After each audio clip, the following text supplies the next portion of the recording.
Steve Jobs. The media love him for his creation of the Apple iPhone and iPad, but hate him with his decision for cancer treatment.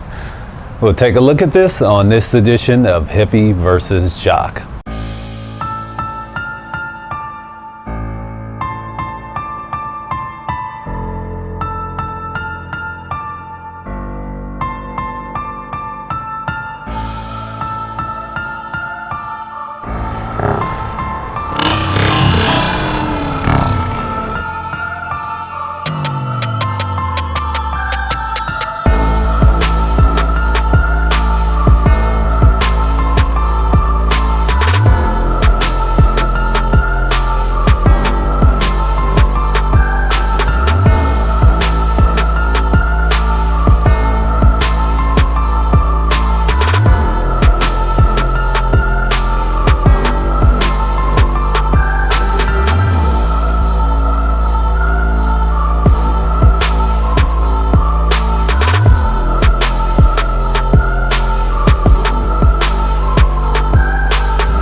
All right, folks, it's real funny how the media have a love and hate relationship with Steve Jobs. It's like when it comes to him and Apple, he was a genius. But when it comes to him and his decision for what he wanted to do with his pancreatic cancer treatment, they vilify him. He's just horrible. So somehow this man who was a genius in one way was an absolute idiot when it comes to his cancer treatment. So we'll take a look at some statistics that I find real interesting. And I actually wrote about this in a blog I used to have some years back, and it got a lot of attention. So I'm actually doing this with my face out here, and no, I don't still have the website. I shut it down a long time ago. Funny thing happens when you're able to take news and start linking it the way I was doing with various subjects. Here we go. Now, Steve Jobs was diagnosed with cancer in 2003, and he passed away in 2011. So about 8 years. Very important to keep that 8 years in mind. So let's take a look at some information. Pancreatic cancer has the highest mortality rate of all cancers. 94% of pancreatic cancer patients will die within 5 years of diagnosis, and only 7% will survive longer than 5 years. 74% of patients die within the first year of diagnosis. So he decided on an alternative cancer treatment. And how many years did he live? I'm having 7, 8-ish, depending on when the diagnosis happened and when he officially passed. 7, 8 years. So already he's doing better than the majority of the people who are diagnosed who end up going through normal treatment. So I find this interesting. And I'll actually leave this video right here, other than giving you information on a lot of different documentaries that I think you may find interesting if you just happen to come to this video.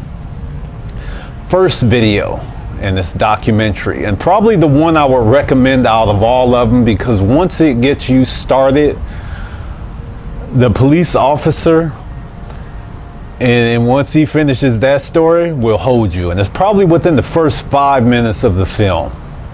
So the first one is Brzezinski. Second one is World Without Cancer. Third is The Science and Politics of Cancer. Fourth, Run from the Cure. Fifth, The Beautiful Truth. Sixth, The Gertsen Miracle.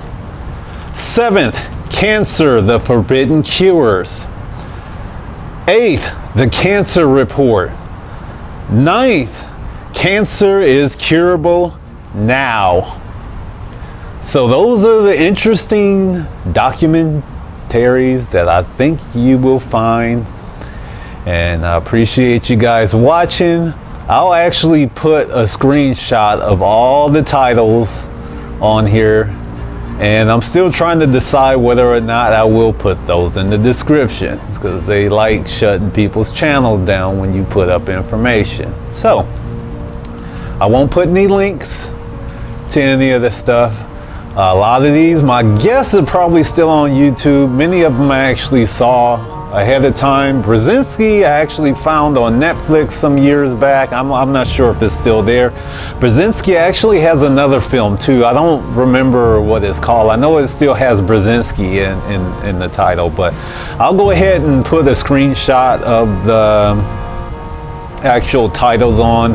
Brzezinski is the main one. World Without Cancer, Science and Politics of Cancer, The Beautiful Truth, The Gertsen Miracle. Those five I can remember right off the top of my head watching all of those. Some of them have G. Edward Griffin in it. I'm not sure if you guys are familiar with his name, but he has more than a few interesting documentaries aside from cancer stuff that might be interesting.